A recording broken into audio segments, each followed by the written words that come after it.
In this video, we are going to cover infective endocarditis. What is endocardium? The endocardium is the innermost layer of the heart and lines the chambers and extends over projecting structures such as the valves, chordae tendineae, and papillary muscles. The endocardium of the atria is thicker than that of the ventricles and thus normally appears white to grey on gross examination. The surface of the endocardium is endothelium that lies on a thin layer of vascularized connective tissue. The subendocardial layer contains blood vessels, nerves, and connective tissue. Infective endocarditis is a microbial infection of the endothelial surface of the heart. Infective endocarditis is an infection of the inner lining of the heart caused by direct invasion of bacteria or other organisms that could potentially result in myocardial abscess or heart failure and other complications. It affects the valves and the endothelial surface of the heart. What are the causes of infective endocarditis? Infective endocarditis is most often caused by direct invasion of the endocardium by a microbe, for example, streptococci, enterococci, pneumococci, staphylococci. The infection usually causes deformity of the valve leaflets, but it may affect other cardiac structures such as chordae tendineae. Other causative microorganisms include fungi and rickettsia. Patients receiving immunosuppressive medications or corticosteroids may develop fungal endocarditis. Infective endocarditis may develop on a heart valve already injured by rheumatic fever, congenital defects, abnormally vascularized valves, normal heart valves, and mechanical and biological heart valves. Hospital acute endocarditis occurs most often in patients with a debilitating disease, those with indwelling catheters, and those receiving prolonged intravenous or antibiotic therapy. Infective endocarditis may be acute or subacute depending on the microorganisms involved. Acute infective endocarditis manifests rapidly with danger of intractable heart failure and occurs more commonly on normal heart valves. A diagnosis of acute infective endocarditis is made when the onset of infection and the resulting valvular destruction is rapid, occurring within days to weeks. Subacute infective endocarditis manifests as a prolonged chronic course with a lesser risk of complication and occurs more commonly on damaged or defective valves. The onset of infection may take 2 weeks to months, diagnosed as subacute infective endocarditis.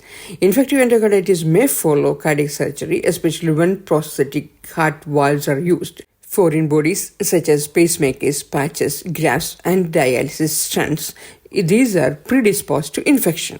Risk factors for infective endocarditis. Patients at high risk for infective endocarditis are those with prosthetic cardiac valves, history of bacterial endocarditis, complex cyanotic congenital malformations, surgically constructed systemic or pulmonary stents.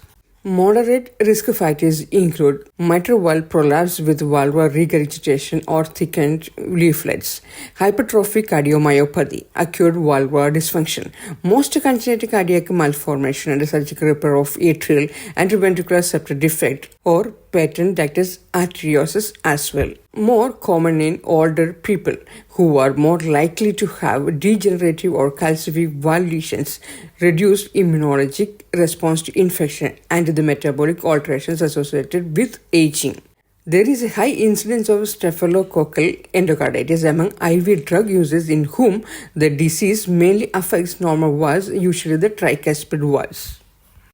Now we will see the pathophysiology of infective endocarditis. Infective endocarditis is an uncommon infection occurring as a complication in varying percentage of bacteremic episodes. Infective endocarditis is a life-threatening disease whose pathophysiology is poorly understood and is based on unique host-pathogen interactions.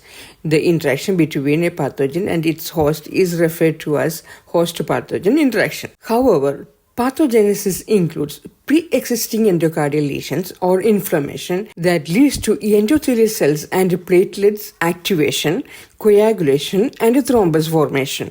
The ability of an organism to cause endocarditis is a result of interplay between the predisposing structural abnormalities of the cardiac valve for bacterial adherence The adhesion of circulating bacteria to the valvular surface and the ability of the adherent bacteria to survive on the surface and propagate as vegetation or systemic emboli.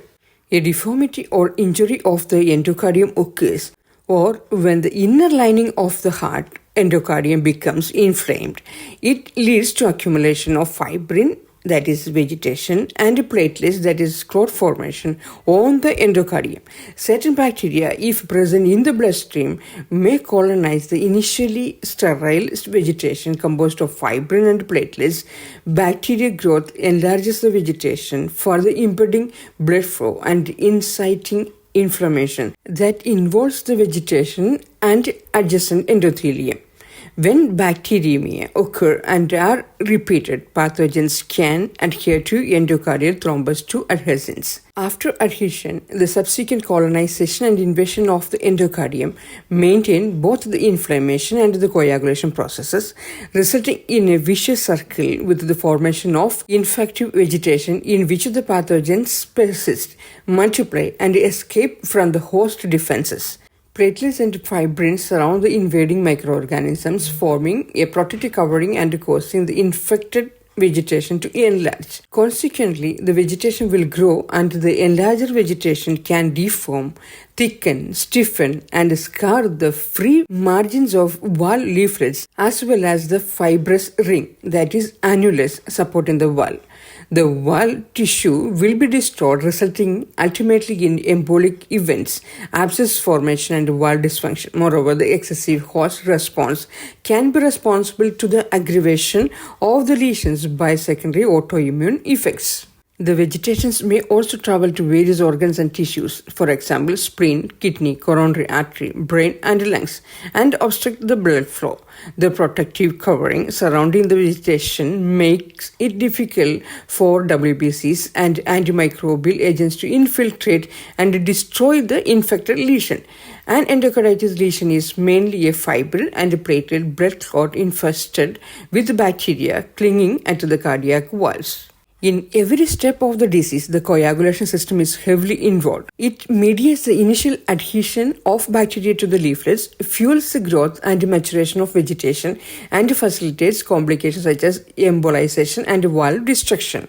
In addition, the number one cause of infective endocarditis is Staphylococcus aureus. The true incidence of endocarditis complicating each of the bacterial species causing infective endocarditis is difficult to estimate. About 20 to 30% of individuals with community-acquired staphylococcal bacteremia develop infective endocarditis. Clinical manifestations of infective endocarditis. Usually, the onset of infective endocarditis is gradual. The signs and symptoms develop from the toxic effect of the infection, from destruction of the heart walls, and from embolization of fragments of vegetative growths on the heart. The occurrence of peripheral emboli is not experienced by patients with right heart valve infective endocarditis. Severity of manifestations depends on invading microorganisms. Primary presenting symptoms are fever and heart murmur. Now we'll see the general manifestations of infective endocarditis. Fever, chills, sweats. Fever is intermittent and may be absent in patients who are receiving antibiotics or corticosteroids, or in those who are elderly, or those who have heart failure, or those who have renal failure, or those with uremia. Patient may complain of malaise or weakness, anorexia, weight loss. Patient may have cough, back and joint pain. Splenomegaly, skin and nail manifestations may be present. Small painful nodules, that is oyster knots, may be present in the parts of fingers or toes. It usually late sign of infection and found with the subacute infection. Irregular red or purple painless flat macules, that is Janeway lesions, may be present on the palm, fingers, hands, soles, and toes. It is usually an early sign of endocardial infection. Clubbing of fingers and toes primarily occurs in patients who have an extended course of untreated infective endocarditis. Hemorrhages with pale sendis, that is rough spots caused by emboli, may be observed in the fundi of the eyes. Splinter hemorrhages may be seen under the fingernails and toenails. Petechiae may appear in the conjunctiva and mucous membrane. The cardiac manifestations include heart murmurs, which may be absent initially. Progressive changes in murmurs over time may be encountered and indicate valvular damage from vegetation or perforation of the valve or the chordate tendon. A heart murmur may be absent initially but develops in almost all patients. No murmur with other signs and symptoms may indicate right-sided heart infection. Tachycardia related to decreased cardiac output, enlargement of the heart, that is cardiomegaly, or evidence of heart failure is also found. Symptoms consistent with heart failure may be present. The central nervous system manifestations include headache, temporary or transient cerebral ischemia, and strokes, which may be caused by emboli to the cerebral arteries. Embolization may be a presenting symptom. It may occur at any time and may involve other organ systems. Altered mental status and aphasia may be present. Aphasia is a disorder that affects how patient communicate. Hemiplegia, cortical sensory loss may be present. Pulmonary manifestations usually occur with right-sided heart involvement. Pneumonitis, pleuritis, pulmonary edema, infiltrates. Embolic phenomena may occur. Hemoptysis, chest pain, and shortness of breath may be present. Other symptoms include hematuria, abnormal urine color, pain in left upper quadrant of abdomen radiating to left shoulder due to spleen involvement, MI, aortic insufficiency, sudden blindness, paralysis, brain abscess, meningitis, mycotic aneurysms. Melena, it is a black stool due to internal bleeding. Acute pain in abdomen. These are the symptoms of infective endocarditis. How to diagnose infective endocarditis? Varied clinical manifestations and similarities to other diseases make early diagnosis of infective endocarditis is very difficult. Accurate diagnosis is essential to guide therapy. Major and minor criteria have been used as well as the Duke criteria to help in establishing diagnosis. Major criteria are: a definitive diagnosis is made when a microorganism is found in two separate blood cultures, in a vegetation or in an abscess. 3 sets of blood cultures should be obtained before administration of any antimicrobial agents. Negative blood cultures do not totally rule out the diagnosis of infective endocarditis. Endocardial involvement diagnosed with endocardiography. An endocardiography may assist in the diagnosis by demonstrating a moving mass on the wall, prosthetic wall, or supporting structures, and by identification of vegetations, abscesses, new prosthetic wall dehiscence, or new regurgitation. An echocardiogram may also demonstrate the development of heart failure. A diagnosis of acute infective endocarditis is made when the onset of infection and the resulting valvular restriction are rapid, occurring within days to weeks. Doppler or transesophageal echocardiography. Development of partial dehiscence of prosthetic wall. These are the major criteria for diagnosing infective endocarditis. Minor criteria for diagnosing infective endocarditis are predisposing cardiac condition or IV drug use, fever higher than 100.4 degree Fahrenheit, vascular factors, that is pulmonary complication, emboli, Janeway's lesions, immunologic factors, osseous knots, rose spots, rheumatoid factors, microbiology, positive cultures but not meeting major criteria, echocardiogram, consistent with disease but not meeting major criteria. These all comes under the minor criteria for diagnosing infective endocarditis. Now we will see the management of infective endocarditis. The causative organisms may be identified by serial blood cultures. The objective of treatment is to eradicate the invading organisms through adequate doses of an appropriate antimicrobial agent. IV antimicrobial therapy based on sensitivity of causative agent. 6 weeks of therapy is recommended for most patients except uncomplicated right-sided infective endocarditis, in whom 2 weeks of therapy is recommended. Parenteral therapy is administered in doses that achieve a high serum concentration and for a significant duration to ensure eradication of the dormant bacteria within the dense vegetations. This therapy is often delivered in a patient's home and is monitored by a home care nurse. Serum levels of the selected antibiotic are monitored. If the serum does not demonstrate bactericidal activity, increased dosages of the antibiotic are prescribed or a different antibiotic is used. Numerous antimicrobial regimens are in use, but penicillin is usually the medication of choice. Blood cultures are taken periodically to monitor the effect of therapy in fungal endocarditis, and antifungal agents such as amphotericin B is the usual treatment. The patient's temperature is monitored at regular intervals because the course of the fever is one indication of the effectiveness of treatment. However, febrile reactions also may occur as a result of medication. After adequate antimicrobial therapy is initiated, the infective organism usually disappears. The patient should begin to feel better, regain an appetite, and have less fatigue. During this time, patients require psychosocial support because although they feel well, they may find themselves confined to the hospital or home with a restrictive intravenous therapy. Note that missed doses of antibiotics due to the patient's unavailability while off the unit are given after returning to the unit. Missed antibiotic doses may have irreversible harmful consequences. Repeat blood cultures obtained after 48 hours to assess efficiency of drug therapy. Blood cultures are taken to monitor the course of therapy. Supplemental nutrition are given to the patient. Surgical interventions for infective endocarditis. After the patient recovers from the infectious process, seriously damaged valves may need to be replaced.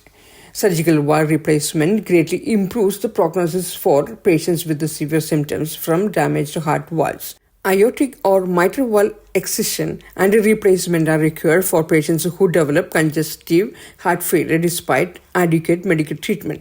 Patients who have more than one serious systemic embolic episode and patients with uncontrolled infection, recurrent infection, or fungal endocarditis. Many patients who have prosthetic valve endocarditis require valve replacement. Although rare bacterial endocarditis may be life-threatening, a key strategy is primary prevention in high-risk patients. Antibiotic prophylaxis is recommended for high-risk patients immediately before and sometimes after the procedures.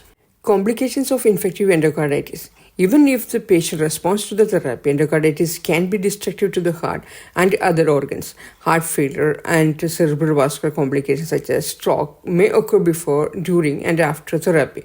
The development of heart failure, which may result from perforation of a valve leaflet, rupture of chordae, blood flow obstruction due to vegetations, or intracardiac shunts from dehiscence of prosthetic valve, indicates a poor prognosis with medical therapy alone and a higher surgical risk. Valvular stenosis or regurgitation, myocardial damage, and mycotic or fungal aneurysms are potential heart complications. Many other organ complications can result from septic or non-septic emboli, immunologic responses, abscess of the spleen, mycotic aneurysms, and hemodynamic deterioration, uncontrolled or refractory infection. Conduction disturbances. These are the complications of infective endocarditis. Nursing management of infective endocarditis. Monitor patient's temperature. A fever may be present for weeks. Heart sounds are assessed. A new murmur may indicate involvement of the valve leaflets. Monitor for signs and symptoms of systemic embolization. Or for patients with the right heart endocarditis, signs and symptoms of pulmonary infarction and infiltrates. Assess for signs and symptoms of organ damage such as stroke, meningitis, heart failure, myocardial infarction, glomerulonephritis, and splenomegaly. Patient care is directed toward management of infection. The patient is started on antibiotic as soon as blood cultures have been obtained. All invasive lines and wounds should be assessed daily for redness, tenderness, warmth, swelling, drainage, or other signs of infection. Patients and their families are instructed about any activity restrictions, medications, and signs and symptoms of infection. If patient receives surgical treatment, provide post-surgical care and instructions. Provide the patient and family with emotional support and facilitates coping strategies during the prolonged course of the infection and antibiotic treatment required. If the patient receives surgical treatment, the nurse provides post-operative care and instruction. Provides psychosocial support while patient is confined to hospital or home with restrictive IV therapy.